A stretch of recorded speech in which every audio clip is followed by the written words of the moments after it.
va passer au deuxième dossier. La MONUSCO est autorisée à laisser à Samir RDC son armement, des casques bleus pourront de ce fait faciliter les mouvements des troupes de la SADC, une étape significative, soulignait la France. Entre-temps, la rébellion a installé son administration dans 4 territoires qu'elle occupe depuis. C'est le deuxième dossier. Bonne nouvelle de la RDC venant des Nations Unies. Sur demande de la France et de la Sierra Leone, le Conseil de sécurité des Nations Unies a autorisé à la MONUSCO à soutenir la mission de la communauté de développement de l'Afrique australe en RDC. Soutien qui consiste d'abord à renforcer la coordination entre la MONUSCO et la Samir RDC, ensuite à l'échange d'informations et à l'assistance technique en lui permettant notamment de faire appel aux moyens logistiques et aux capacités militaires de la mission onisienne. En d'autres termes, les casques bleus pourront désormais faciliter le mouvement de troupes de la SADC en se coordonnant avec elle pour l'utilisation de moyens aériens des Nations Unies sur place et des véhicules blindés de la MONUSCO. Pour la France, il s'agit d'une étape significative dans la consolidation des efforts internationaux pour lutter contre les violences dans l'Est de la RDC. Ce projet de résolution permettra à la MONUSCO de soutenir la force régionale déployée sous l'égide de la SADC à l'est de la RDC, la SAMI-RDC, dans la conduite de ses activités. Si elle est adoptée, la mission des Nations Unies pourra apporter un appui technique en matière de protection des civils.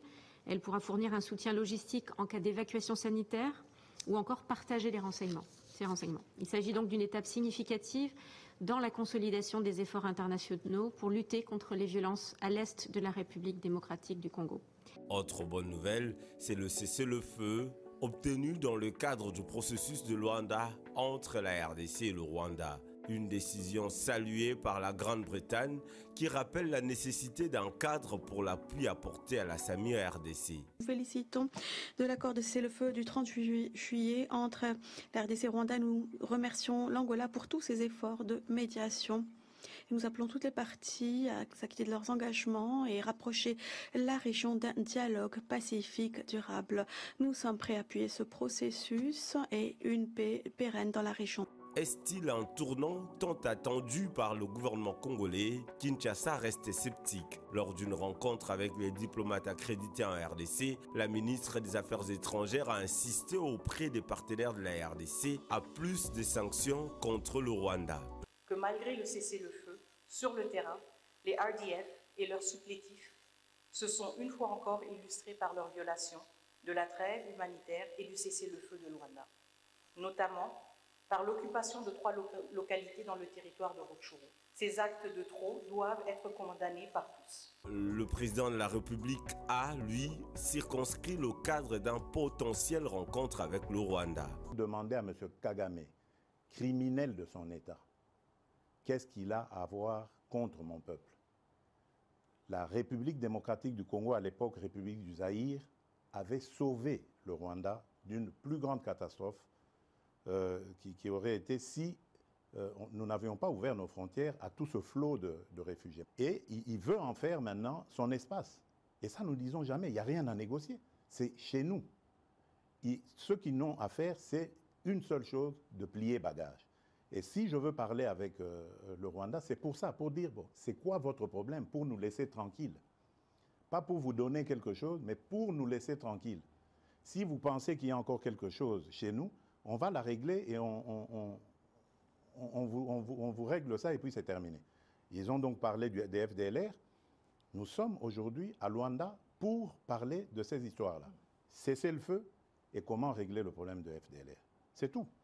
À vrai dire, le numéro 1 de Congolais ferme la porte à toute négociation avec le M23 AFC et accuse son prédécesseur de soutenir la rébellion de Nanga et de préparer une insurrection.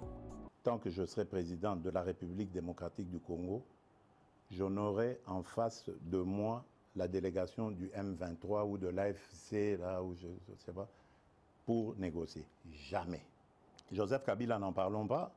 Lui, il a carrément boycotté les élections et prépare une insurrection, parce que l'AFC, c'est lui.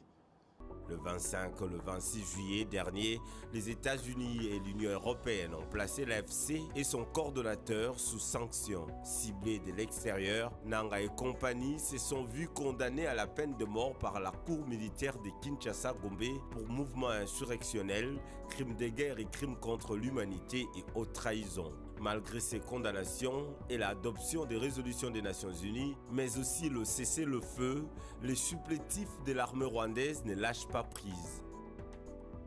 Avec le soutien de la MONUSCO, la Samir RDC peut-elle monter en puissance? Et que dire des FRDC qui bénéficient des retombées de la loi de programmation militaire? À ce jour, la rébellion occupe 4 territoires du Nord Kivu, dont 101 villages et agglomérations congolaises qui sont sous contrôle de l'ennemi qui a installé une administration.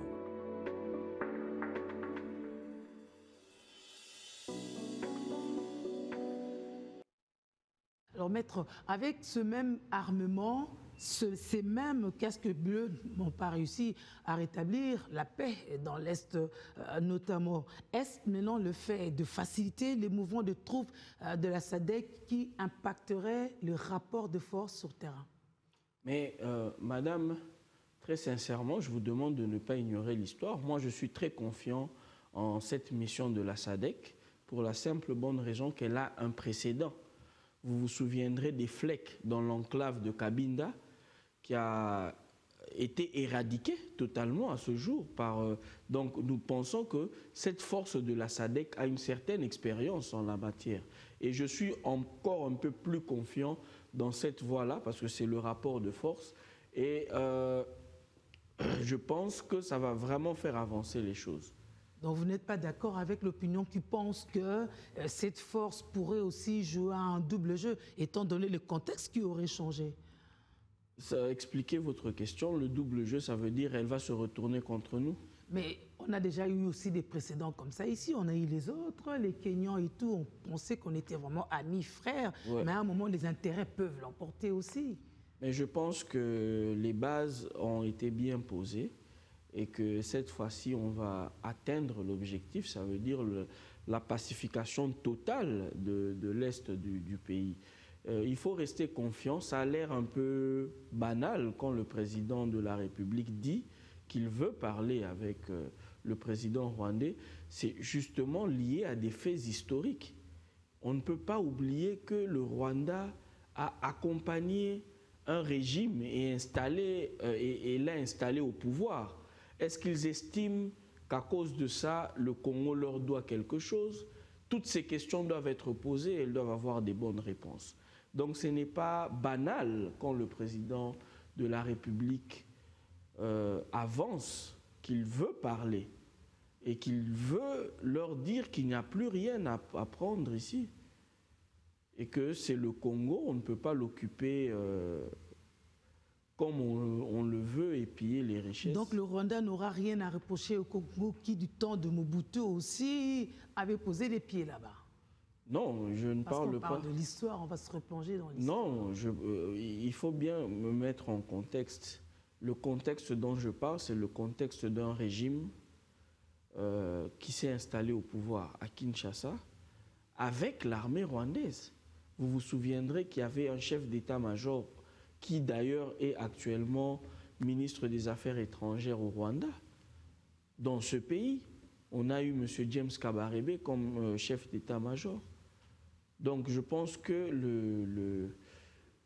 le procédé du président, la procédure qu'il compte mettre en place vaut son pesant d'or. Entre-temps, le budget est impacté par l'effort des guerres parce qu'il faut investir dedans. Quel discours tenir aux victimes jusqu'à ce jour? Mais vous savez, on a un bilan très élogieux en la matière avec le FONAREV et tout ce que le président a fait en matière diplomatique pour que ces victimes soient indemnisées. Je pense qu'on a vraiment un bilan élogieux en cette matière et la guerre, elle est là, il faut la faire et il faut en payer le prix. Voilà.